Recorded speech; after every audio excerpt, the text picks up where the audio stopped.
Hello students, आइए समझते हैं नंबर सिस्टम के बारे में। ये एक नंबर लाइन है, ये एक लाइन है जिसमें मैंने सारे नंबर्स लिख लिए हैं।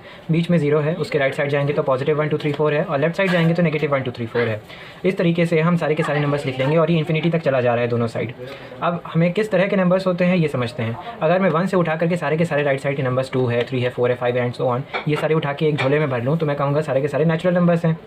अब 0 तो छूट गया था, अगर हम 0 भी उठा के भर लें तो हम कहेंगे कि वो होल नंबर है, which includes natural numbers plus 0। उसके आगे बात करते हैं इंटीजर्स की। अगर ये नेगेटिव नंबर्स भी हम उसी झोले में उठा के भर लें तो वो हो जाएंगे इंटीजर्स, यानी कि सारे के सारे नेचुरल नंबर और होल नंबर इंटीजर होते हैं। फिर बात करते हैं क्यू के बारे में। अब कुछ ऐसे भी नंबर होंगे जैसे 2/5 या 5/2 या फिर 3/4, इस तरह के फ्रैक्शंस भी हमें कहीं ना कहीं मिलेंगे। तो ये फ्रैक्शंस जो होते हैं ये रैशनल नंबर और इरेशनल नंबर, अभी हम आगे बात करेंगे कायदे से इनके बारे में। तो ये हैं, ये रैशनल नंबर्स हैं बेसिकली। इनको भी हम उठा के भर लें तो रैशनल नंबर्स आ गए, उसमें रियल नंबर्स में सारे के सारे नंबर्स आ जाते हैं एक्सेप्ट फॉर इमेजिनरी नंबर्स, जैसे वो आपको हायर क्लासेस में पढ़ाया जाएगा, आयोटा वगैरह होता है, जैसे स्क्वायर रूट ऑफ -1, ये एक इमेजिनरी नंबर है। समझते हैं रैशनल नंबर्स के बारे में। Rational numbers basically ratio word से आया है। रेशियो यानी कि ये P/Q का फॉर्म, जिसमें Q 0 के बराबर नहीं होना चाहिए। यहाँ मैंने एक नंबर लिखा है दैट इज़ 5/2, ये रैशनल नंबर है। कैसे? क्योंकि 5 और 2 दोनों ही अलग अलग इंटीजर्स हैं और 2 0 के बराबर नहीं है। इसमें हमें क्वेश्चंस मिलते हैं इस तरह के, find suppose 4 rational numbers between 2 and 3। तो अब हम कैसे फाइंड आउट करेंगे, आइए समझ लेते हैं। सबसे पहले चूँकि हमें 4 रैशनल नंबर्स मालूम करने हैं, हम क्या करेंगे, हम 2 को एक्सप्रेस करेंगे डिनोमिनेटर 5 की तरह। कैसे? नीचे हम 5 लिखेंगे, हमको लाना है ऊपर 2, सिर्फ 2 चाहिए हमें कि वो कैंसिल अप होकर के 2 आ जाए। तो हम 5 को मल्टीप्लाई कर देंगे 2 से, ऊपर लिख देंगे 10। फिर हम क्या करेंगे, 3 को लाना है हमें ऊपर, तो हम 5 को नीचे लिखेंगे और ऊपर लिख देंगे क्या, इन दोनों के बीच में जो भी नंबर्स आएंगे, यानी 11/5, 12/5, 13/5, 14/5, ये चारों क्या हैं, ये चारों रैशनल नंबर्स हैं और ये चारों के चारों कहाँ लाई कर रहे हैं, इसके और इसके बीच में। अब बात करते हैं रैशनल नंबर्स की, जहाँ पे हमने कहा था कि रैशनल नंबर्स में ये मामला होता है कि रैशनल नंबर्स में मान लीजिए जैसे हमने कहा कि 1/2, तो ये आ गया 0.5, या हमने कहा 1/3, तो ये क्या हो गया 0.33333, इस तरह से रिपीट कर रहा है। तो जो नंबर रिपीट हो रहा है उसको हम क्या करेंगे, बार लगा देंगे। तो हम इसको इस तरह भी रख सकते हैं 0.3 बार। अब मान लीजिए कुछ नंबर्स हैं जिसमें मान लीजिए इस तरीके से 2525, इस तरह से 25 रिपीट हो रहा है पूरा, तो हम इस पे बार लगा देंगे, तो हम लिख सकते हैं 0.25 बार। ये भी रैशनल है, ये भी रैशनल है, लेकिन इसको क्या कहते हैं, रिकरिंग। तो ये सब रैशनल नंबर्स हैं। अब इसमें आप देखेंगे कि एक स्पेसिफिक चीज़ है या एक स्पेसिफिक नंबर है, स्पेसिफिक ये है जो रिपीट होता है, एक स्पेसिफिक सेट रिपीट होता है। लेकिन अब आप बात करिए कुछ ऐसे नंबर्स की जैसे कि पाई हो गया, यानी कि 22/7। अब ये क्या है, ये 3.14 और आगे भी नंबर चलते चले जाएंगे और इसमें रिपीटेशन भी नहीं होगा। हर एक नंबर जो है, कोई भी आपको सेट मिलेगा ही नहीं जो पूरा रिपीट हो रहा हो। इनको कहते हैं हम इर्रेशनल नंबर्स। इर्रेशनल नंबर्स ये P/Q के फॉर्म में एक्सप्रेस नहीं किए जा सकते और Q 0 के बराबर नहीं होगा उसमें भी। हमारे पास कुछ क्वेश्चंस ऐसे आते हैं जिसमें हमें इरेशनल नंबर्स जैसे कि √2 है, इसे हमें रिप्रेजेंट करना होता है नंबर लाइन पर। तो नंबर लाइन पर रिप्रेजेंट करने के लिए पहले मालूम होनी चाहिए कि √2 का असल वो क्या है।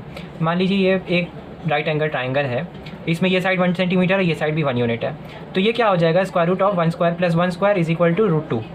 ठीक, अब हम क्या करते हैं कि एक नंबर लाइन पे 1 यूनिट का वो लेकर के, रेडियस लेकर के हम यहाँ पे से यहाँ तक एक वो बनाते हैं और फिर यहाँ से यहाँ तक एक 1 सेंटीमीटर हम यहाँ खींचते हैं। ये 1 यूनिट यहाँ से यहाँ तक है, तो 1 यूनिट यहाँ से यहाँ तक भी होना चाहिए, इसके परपेंडिकुलर ठीक 1 पे।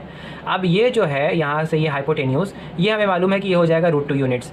तो हम क्या करेंगे, इसको यहाँ से यहाँ पे रखेंगे, इस चीज़ को रेडियस लेंगे और रेडियस लेकर के हम यहाँ पे आके काट देंगे। ये जहाँ पे हम आगे काटेंगे वहाँ से लेकर के यहाँ तक की वैल्यू जो है ये हो जाएगी √2 यूनिट्स। उसी तरीके से हम एक पाइथागोरियन ट्रिपलेट जिसे कहते हैं कि यहाँ 1 1 और √2 का एक पाइथागोरियन ट्रिपलेट बनता है, उसी तरीके से हम एक ट्रिपलेट बना के √3 को भी रिप्रेजेंट कर सकते हैं, √4 को भी रिप्रेजेंट कर सकते हैं, √5 को भी रिप्रेजेंट कर सकते हैं, जैसा हम चाहें उसमें वैसे कर सकते हैं।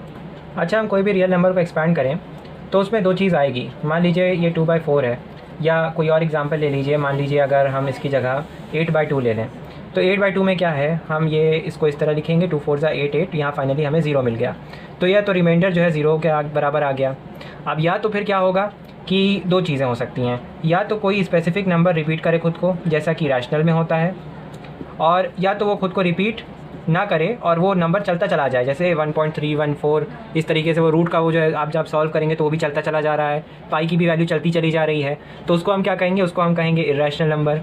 अब यहाँ से जो है एक सवाल ये पैदा होता है कि ये जो रिपीटिंग वाले जो सवाल हैं इसको हम कैसे रिप्रेजेंट करें पी बाई क्यू के फॉर्म में, क्या ये पॉसिबल है नहीं है, आइए देखते हैं। ये अब हम समझते हैं कि ये जो रिकरिंग वाले हैं कि क्या ये वाकई में पॉसिबल है कि हम उसको रिप्रेजेंट कर सकें पी बाई क्यू फॉर्म में। अब मान लीजिए 0.3333 इस तरीके से है, इसको हम लिख सकते हैं 0.3 बार और मान लेते हैं कि ये x के बराबर है, तो 10x क्या हो जाएगा 3.3333 ये हो गया, या 3.3 बार हो गया।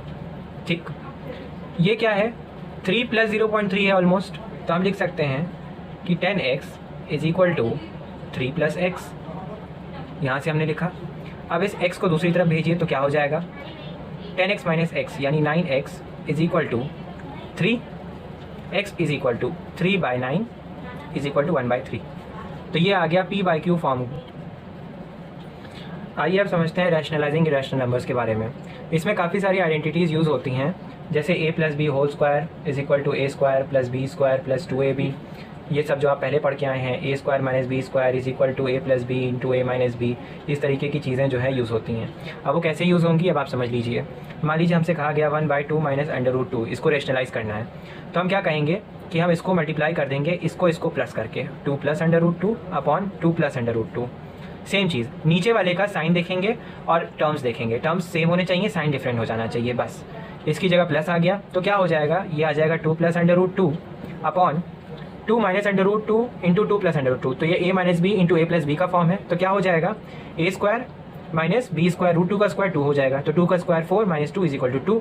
तो 2 + √2 होल अपॉन 2, ये आ गया 1 + √2 अपॉन 2 यानी 1 + 1/√2 ये आ गया। अब हम इसे आगे सॉल्व कर सकते हैं।